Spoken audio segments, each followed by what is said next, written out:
Troisième, les équations. Correction du problème 58, page 98. Donc un problème assez difficile quand même pour la mise en équation. On peut vite s'embrouiller. Donc on vous dit, on a 5 personnes, et ces personnes, elles se partagent 100 €. Bon, bah non, il ne s'agit pas de faire 100 divisé par 5, hein, c'est un petit peu plus complexe que ça, faut lire l'énoncé, bien sûr. Donc on vous dit, sachant que la deuxième a 3 € de plus que la première, que la troisième a 3 € de plus que la deuxième, et ainsi de suite jusqu'à la 5e personne, d'accord? Eh bien, calculez la part de chaque personne, d'accord? Alors allons-y. D'abord, choix de l'inconnu. Vous allez me dire, mais il y a 5 inconnus. Oui, on pourrait dire il y a 5 inconnus. Mais on va partir de la première personne. Donc, on va dire que la part de la première personne, c'est x. X, soit x, la part de la première personne. Combien va avoir la deuxième personne? Eh bien, 3 € de plus, c'est-à-dire x plus 3.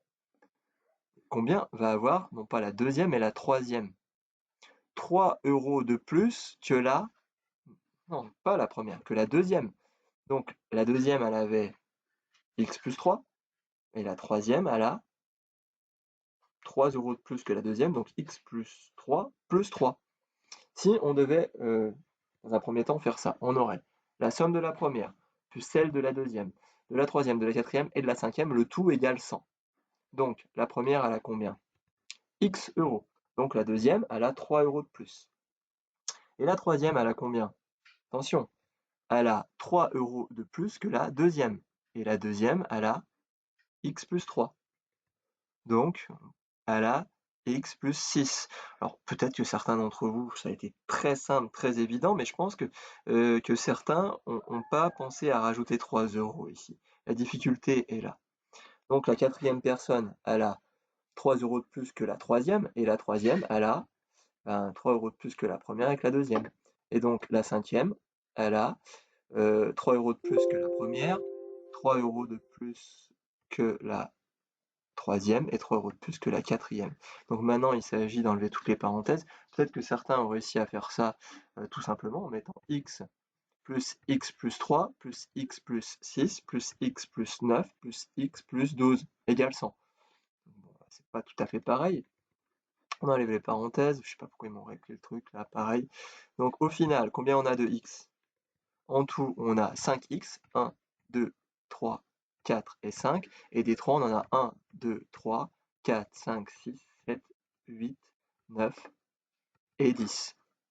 Donc voici mon équation. On aurait pu aussi écrire que c'était plus 3, plus 6, plus 9, plus 12. Et on obtenait pareil, c'est-à dire 5x plus 70, 5x plus 30, pardon. 5x plus 30, donc le 30, je le passe de l'autre côté, ça fait 100 moins 30, 100 moins 30, 70, et 70 divisé par 5, ça fait 14. Donc ça, c'est la part de la première personne. Donc la première personne, elle a 14 €. La deuxième, ce serait bien quand même d'écrire le calcul, elle en a 14 plus 3, ce qui fait bien 17. La troisième, elle en a 17 plus 3, ce qui fait bien 20.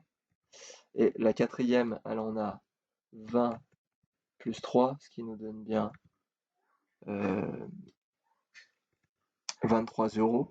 Et enfin, la sixième, elle a bien 23 plus 3, ce qui nous donne bien 26 €. Voilà.